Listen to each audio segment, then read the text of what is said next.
Buenas noches, doctoras, doctores, muchas gracias por venir. Muchas gracias al Colegio de Abogados de Tacna que me da la posibilidad, en especial al señor decano, el doctor Sosa. El día de hoy vamos a trabajar algunos puntos problemáticos sobre el desalojo, en especial de cómo ha venido aplicando la Corte Suprema el cuarto pleno casatorio civil. ¿Ya? Ahí hay dos puntos o dos grandes cuestiones, ¿no? De las tantas que se puede conversar, por supuesto, ¿no? Y un poco también tratando de en lo posible cumplir con el temario asignado. Dentro de la problemática del desalojo, doctoras, doctores, hay una cuestión que salta a la vista, que genera bastantes problemas, que es la figura denominada desalojo entre familiares. ¿Qué pasa si el nieto quiere botar a su abuelita del inmueble, ¿no? ¿Qué pasa si el tío quiere sacar a los sobrinos o viceversa, ¿no? ¿Hasta qué punto influye, si es que influye, las relaciones de parentesco en los procesos sumarísimos de desalojo, ¿no? ¿En qué lugar le corresponde a las relaciones de parentesco en la aplicación del cuarto pleno casatorio civil que regula, como sabemos, el desalojo, ¿no? Por ocupación precaria? Y por otro lado, un poquito enlazar este tema con el llamado desalojo notarial, ¿no? Sobre la ley que recientemente ha salido. Y allí hay una cuestión, una básicamente, que quiero comentar. La ley del desalojo notarial nos habla, entre otras cosas, de una cláusula de allanamiento a futuro que debe consignarse en los contratos para que puedan acogerse a este nuevo tipo de desalojo que busca ser exprés. Lo que ocurre es que la cláusula de allanamiento a futuro no solamente está en esta ley, ¿no? Sino que ya estaba en la ley de mayo del 2014, la 30.201, la llamada ley de los inquilinos morosos. Ahí también se habla de una cláusula de allanamiento a futuro.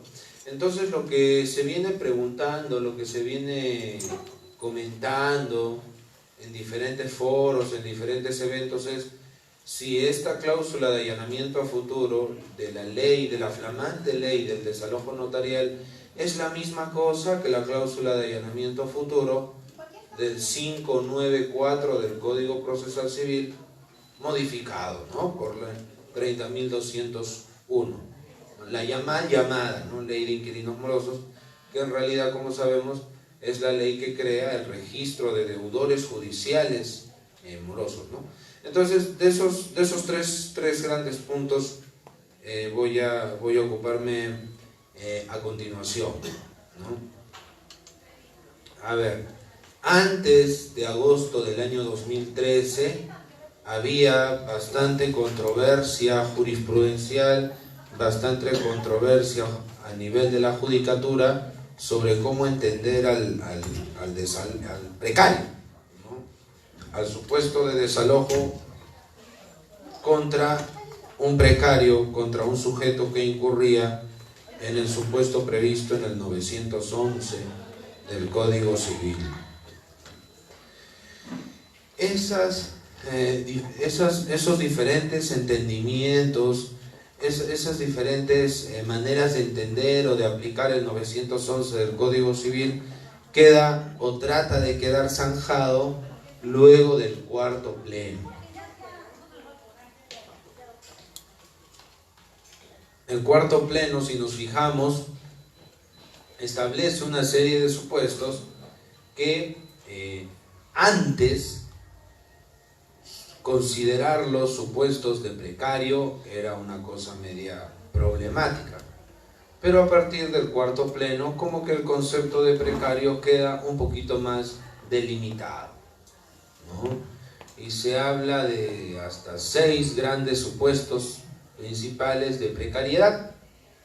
Sin embargo, esta lista que está en la regla vinculante 5, ¿no?, del cuarto pleno, esa lista del 5.1 al 5.6 no es una lista cerrada, ¿ya? Es una lista abierta. O sea, el concepto de precario puede ser incluso más amplio. No solo se limita a los supuestos que están establecidos de manera expresa o explícita en el pleno casatorio, sino que pueden haber más supuestos. Los supuestos mencionados en la regla 5 del cuarto pleno son los supuestos principales de precario, pero no los únicos supuestos. La Corte Suprema apuesta por una concepción amplia del precario. La Corte Suprema se aparta de una concepción estrecha o restrictiva del precario, porque la concepción estrecha o restrictiva del precario hace muchas veces que el proceso de desalojo valga la redundancia, valga la repetición, hace que el proceso de desalojo contra precarios prácticamente sea inútil, ¿no? Claro, ¿qué pasaba antes, por ejemplo?